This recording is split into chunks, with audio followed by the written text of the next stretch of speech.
अस्सलामुअलैकुम मेरे मोहतरम भाइयों, दोस्तों, माओ बहनों। आज मैंने आपको आधे सर के दर्द का बेहतरीन इलाज बताना है। जो आधे सर का दर्द हो जाता है, इसका बेहतरीन इलाज क्या है? देखें, दर्द दर्द ही होता है, चाहे सर का हो चाहे बदन का हो, जिस जगह पर हो। तो ये दर्द बंदे को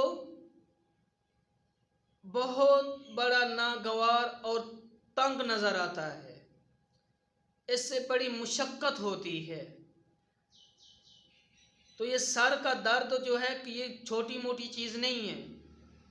इससे काफ़ी बंदा परेशान होता है और बाद औक़ात पूरे सर का दर्द हो जाता है, बाद औक़ात आधे सर का दर्द होता है।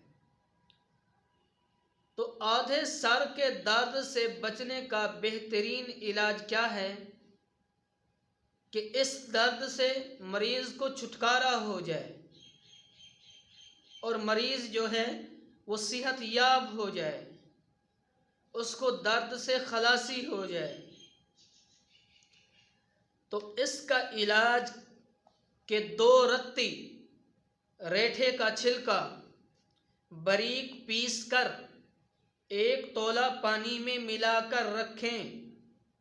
सर के जिस तरफ दर्द हो, यहाँ दर्द हो या इस तरफ दर्द हो, यानी कि दाएं तरफ या बाएं तरफ, जिस तरफ दर्द हो उसके दूसरे हिस्से नाक में 2 बूंदे टपकाएं। इससे आराम मिलेगा और इंशाअल्लाह अल्लाह के फजल से ये आधे सर का दर्द जो है ये ख़त्म हो जाएगा।